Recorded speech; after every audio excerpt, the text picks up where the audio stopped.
The sun was setting over Dublin, painting the River Liffey in shades of orange and pink. A colorful boat glided down the river, its sails billowing in the gentle breeze. At the helm stood a man known only as the Singing Sailor. He wore a bright blue coat with shiny brass buttons, a striped red and white scarf around his neck, and a captain's hat perched upon his head. On his shoulder sat Paco, a parrot with feathers as green as emeralds and a beak as yellow as a lemon. Paco was a chatterbox, always singing along with the sailor, albeit slightly out of tune. Ahoy there, Paco! The Singing Sailor boomed, his voice as deep and resonant as the sea itself. Tonight we search for the lost Ballad of Dublin, a song so enchanting it's said to make the city's heart sing. Paco let out a squawk of excitement, eager to begin their musical adventure. The sailor smiled, his heart filled with the thrill of the unknown. Dublin held many secrets, and he was determined to uncover them one note at a time. Their first stop was the Halfpenny Bridge, its elegant arch reflected in the shimmering water below.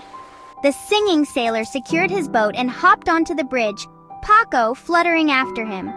People crossed back and forth, their footsteps echoing on the metal walkway.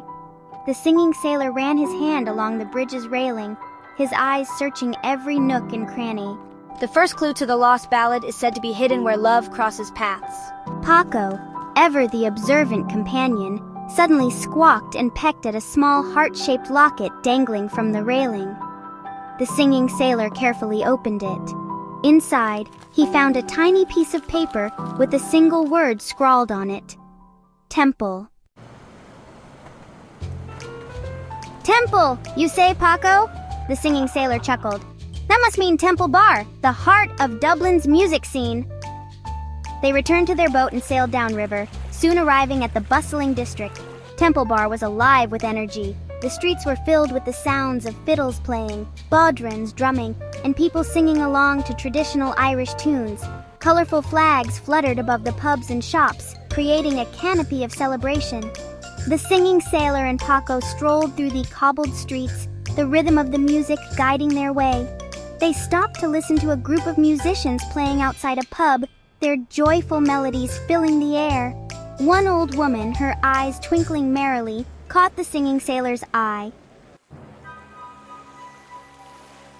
You seek the lost ballad, sailor?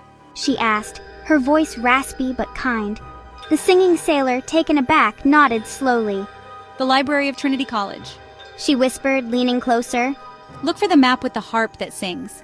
With a wink and a knowing smile, she disappeared into the crowd. The Singing Sailor, feeling a surge of hope, thanked the old woman silently. He knew exactly where to go next. Trinity College, with its grand buildings and rich history, awaited.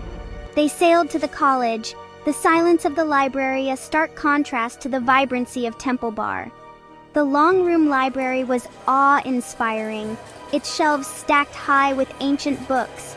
The Singing Sailor and Paco walked along the aisles, their footsteps muffled by the thick carpets. Finally, they found it, a map of Dublin, its edges frayed with time, a silver harp shimmering in its center. As the Singing Sailor touched the harp, a soft melody filled the air, and a faint outline shimmering like moonlight on water appeared on the map. It was a path, leading westward to the Phoenix Park. Onwards, Paco! The Singing Sailor declared, his voice echoing in the silent library. The lost ballad awaits. Phoenix Park was a sprawling expanse of greenery, a sanctuary of nature amidst the bustling city. They wandered along pathways shaded by ancient oak trees, the air filled with the sound of birdsong. As they approached a babbling brook, a young deer cautiously emerged from the trees. Its eyes, large and brown, met the Singing Sailor's. To his surprise, the deer spoke, its voice as gentle as the rustling leaves. The ballad you seek lies where the land meets the sea, where the wind sings the saddest song. The Singing Sailor, his heart pounding with anticipation, knew exactly where to go. The Cliffs of Howth, a place of breathtaking beauty and wind-swept grandeur. The cliffs rose dramatically from the sea, their rugged face etched with centuries of stories. The wind howled around them, its mournful cry echoing the sadness the deer had spoken of. The singing sailor searched the cliff top, his eyes scanning every rock and crevice. Finally, tucked beneath a clump of heather, he spotted it, a weathered scroll, its edges worn thin by time and wind. With trembling hands, he unrolled the scroll. On it, written in a flowing script, were the lyrics of the lost Ballad of Dublin, a tale of love, loss, and the enduring spirit of the city. The singing sailor felt a surge of emotion as he read the words, their beauty and sadness resonating deep within his soul.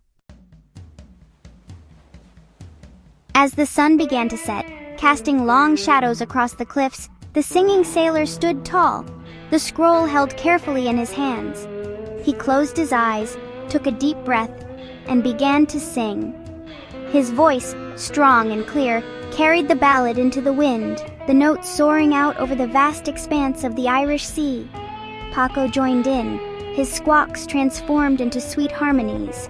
The lost Ballad of Dublin, silent for so long, was found. The singing sailor's heart swelled with joy.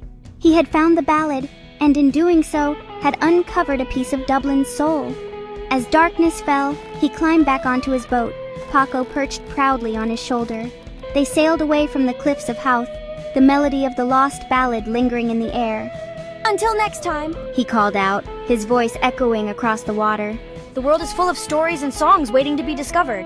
And with a final wave, the singing sailor disappeared into the night, ready for his next adventure.